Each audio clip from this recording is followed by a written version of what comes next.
조갑제 TV 애청자 여러분 안녕하십니까? 감사합니다.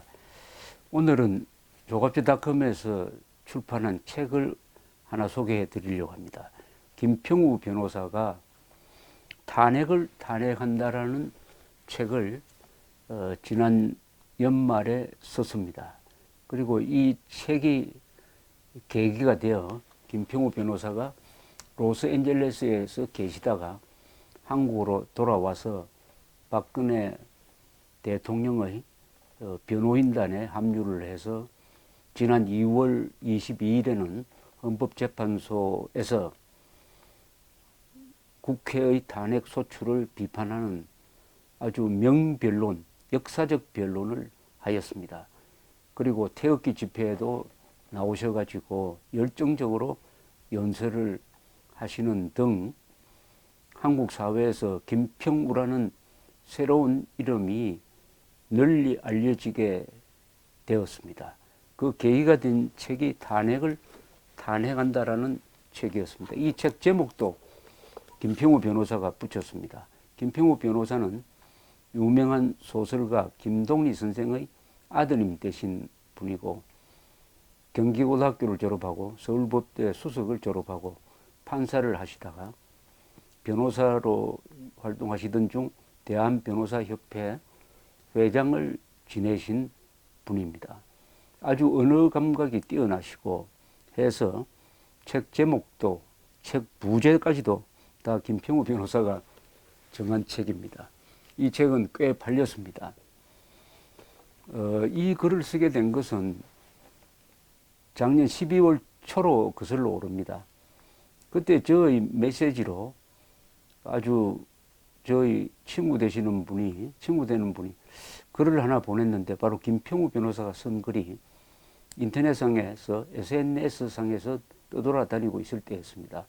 그 글을 읽어보니까 너무나 쉽게 탄핵 사태의 문제점을 쓰시고 또 법리를 아주 쉽게 정리해 주셔가지고 제가 미국에 계시는 김평우 변호사한테 전화를 걸어서 매일 한 편씩 조갑제닷컴에 써달라고 부탁을 하였던 것입니다.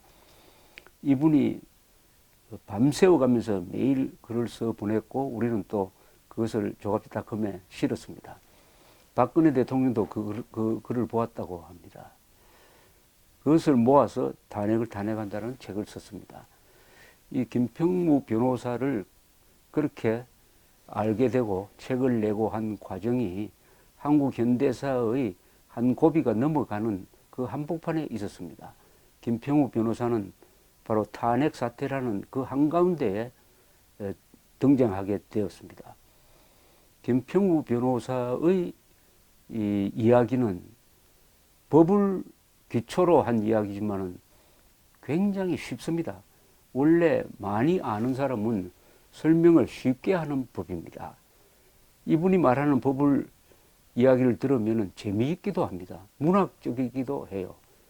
김평우 변호사는 법은 아름답다는 말을 하시는 분입니다. 법은 수학적이다, 기하학에 가깝다 이렇게 말씀하시는 거예요. 아마 김평우 변호사의 활약과 이분의 변론 또 이분이 자기가 돈을 내가지고 각 언론사에 광고면을 사서 주장을 펼치는 이런 과정을 통해서 아마 한국인들이 법률 공부를 많이 하게 되었다고 생각합니다. 저도 마찬가지입니다. 예컨대 인간은 실수를 처벌할 수는 없다.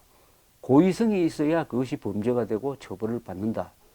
이런 이야기를 아주 강조하십니다. 또 적법 절차를 강조합니다.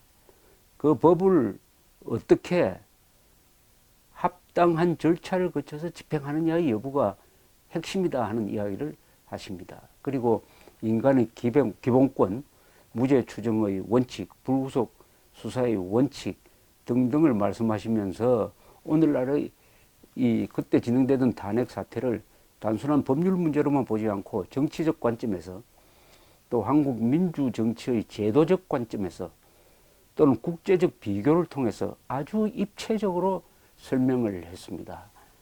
언론은 그런 김평우 변호사를 막말 변호사라고 매도하기 시작했습니다. 2월 22일에 있었던 변론에서 몇 가지 단어를 빼내어서 그것을 왜곡해서 막말 변호사로 몰았습니다. 헌법재판소가 만약 결정을 잘못하면은 아스팔트가 피와 눈으로 덮일지도 모른다 하는 이런 경고를 전하는 언론이 아스팔트가 피로 덮인다.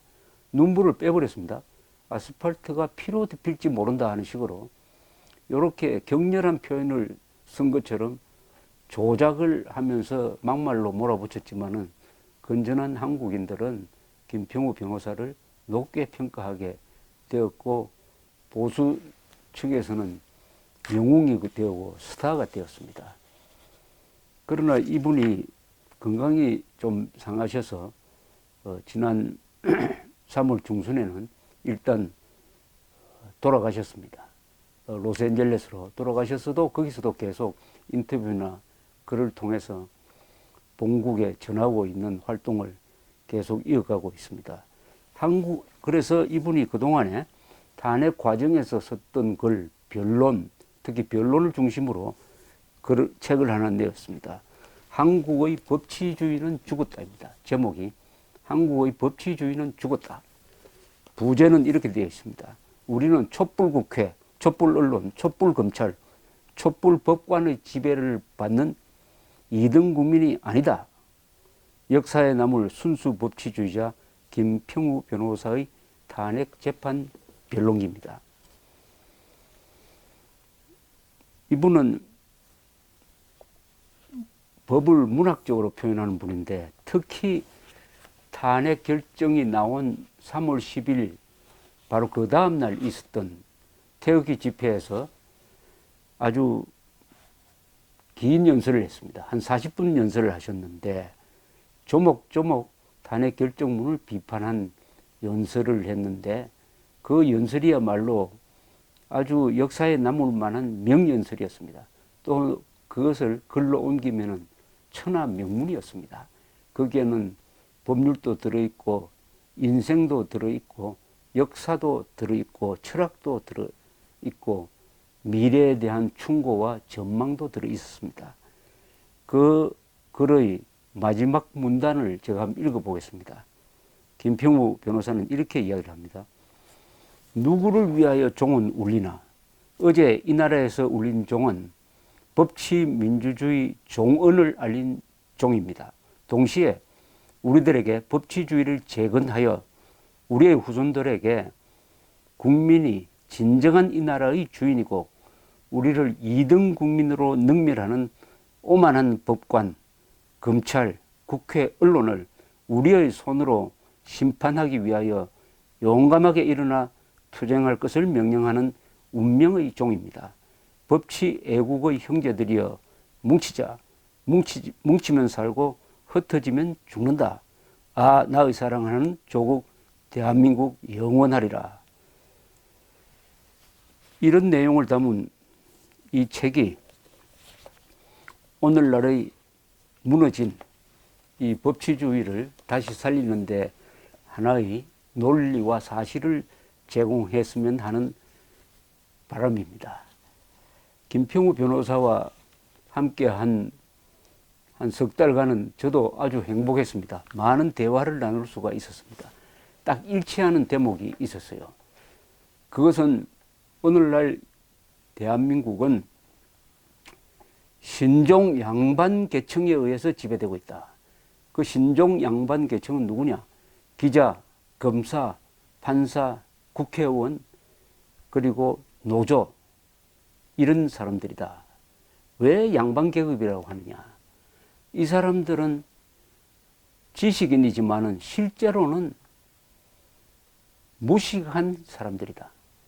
배운 무식자들이다. 자기들이 얼마나 무식한지를 모른다.